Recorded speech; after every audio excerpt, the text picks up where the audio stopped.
ہمارے civil society کے لوگ ہم مل کے احتجاج کر رہے ہیں نشے کے خلاف، جس میں بالخصوصاً آئس ایسا نشہ آ گیا ہے جو ایسے فروخت ہو رہا ہے، بالکل سستے دام میں فروخت ہو رہا ہے، اور وہ کرنے سے انسانی دماغی توازن انسان کھو دیتا ہے، ہم نے یہ سنا ہے۔ پھر اسی سے ہی بہت سارے کرائم پیش آ رہے ہیں۔ آپ کا مطالبہ کیا ہے؟ ہمارا مطالبہ ہے کہ آئس اور منشیات بند کی جائے۔ منشیات کافی چل رہی ہے نا، ابھی دیکھو نوجوانوں کو منشیات کی لت ہے، 60 سینکڑا ہمارا سانگڑ کا نوجوان ابھی نشے کی لت میں لگ گیا ہے۔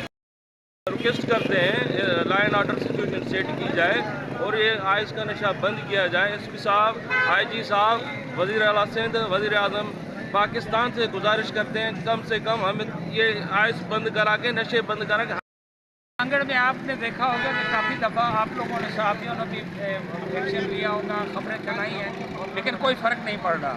سانگڑ جو ہے وہ منشیات تو سندھ میں ہے، لیکن سانگڑ میں اس کی بڑی جو ہے وہ سیل آ رہی ہے اور ہر گلی میں جو ہے وہ منشیات پھیل گئی ہے۔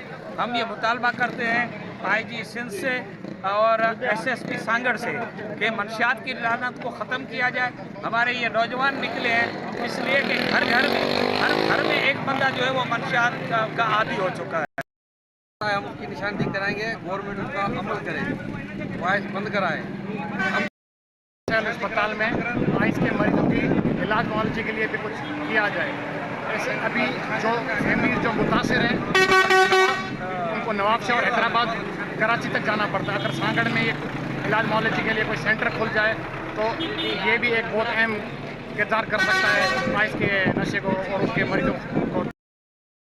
ہم آج نکلے ہوئے ہیں یوتھ کے، ہمارے اور جماعت کے نوجوان لڑکے دوست، جو سول سوسائٹی کے لائن فورم کے سب نکلے ہوئے ہیں۔ ہم یہ کہنا چاہتے ہیں ہمارا جو نشہ سانگڑ میں پورے ڈسٹرکٹ میں ہو رہا ہے اس کو ختم کیا جائے، اور ایک عجیب و غریب نشہ نکلا ہے جو لوگوں کو پاگل کر رہا ہے، آئس وہ بھی نکلا ہے۔ اس کے لیے یہاں پر ہم پرزوں کا اپیل کرتے ہیں ایس پی کانگڑ، آئی جی سندھ اور دوسروں کو، اور ہم یہ مطالبہ کرتے ہیں سندھ حکومت کو کہ ہمارے یہاں سینٹر قائم کیا جائے، جو بیمار جو نشے کی حالت میں ہوتے ہیں وہاں ہمیں داخل کر کے اس کو ٹریٹمنٹ دی جائے۔